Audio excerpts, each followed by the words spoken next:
በእግዚአብሔር ቤት ላይ የተደባለቀ ነገር መኖር የለበትም።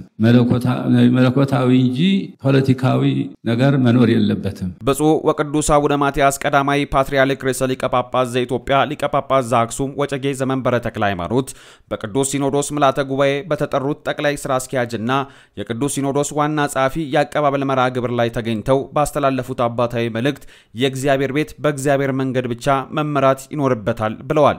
የእግዚአብሔር ቤት በእግዚአብሔራዊ መንገድ መመራት እንደሚኖርባት የሁላችንም እምነት ነው፣ የሁላችንም ተስፋ ነው። የእግዚአብሔር ቤት በአምልኮተ እግዚአብሔርና በጸሎት ከተመራ ሁሉም ነገር ቀና ይሆናል። ዓላማዊ መንገድ ከተደባለቀበት ግን አደገኛ ነው። መንፈሳዊነትና ፖለቲካን ለይተን መጓዝ ይኖርብናልም ብለዋል። የተደባለቀ ነገር መኖር የለበትም። መለኮታዊ እንጂ ፖለቲካዊ ነገር መኖር የለበትም። አያይዘው ለአዲሶቹ አመራሮች የሁላችንም ድጋፍ ጸሎት ያስፈልጋቸዋል። ስለሆነም ሁላችንም እንደ አንድ ቃል ተናጋሪ እንደ አንድ ልብ መካሪ በመሆን በሐቅና በቅንነት ልናግዛቸው ይገባል ብለዋል። ሁላችንም እንደ አንድ ቃል ተናጋሪ እንደ አንድ ልብ መካሪ ሆነን እነሱን ለመርዳት ለመደገፍ በጸሎትም ይሁን በተግባር ወገኖቻችንን ይህን ስራቸውን በሰላም እንዲያካሄዱ በሐቅ በእውነት በንጽህና በቅድስና በቅንነት እንዲያካሄዱ የሁላችንም ጸሎት ይጠይቃሉ። ቅድምም ጠይቀዋል። የሁላችንም ኃላፊነት ነው ይሄ። ይቺ ታላቅ ቤተክርስቲያን በእግዚአብሔር መንገድ ሰርተን ካልጠበቅናት አደጋው የከፋ ይሆናል ያሉት ቅዱስነታቸው ይህን በመገንዘብ በቤተክርስቲያናችን በቀና መንገድ በመንፈሳዊነት መመራት ይኖርባታልም ብለዋል።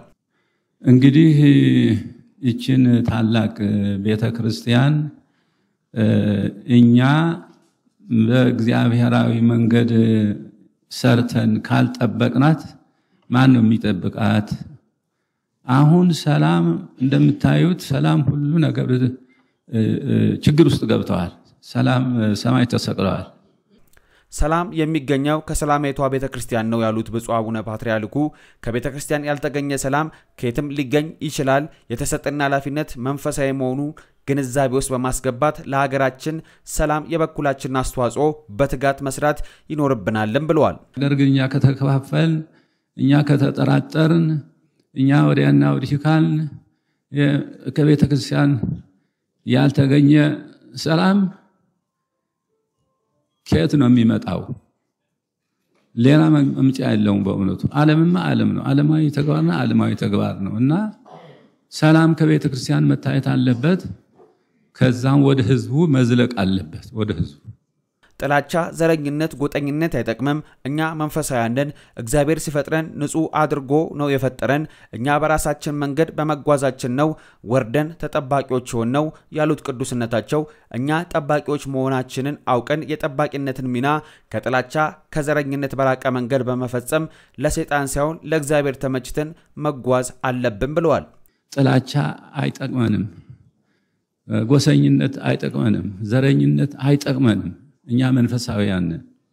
እኛ ጠባቂዎች ነን እንጂ ተጠባቂዎች መሆን የለብን።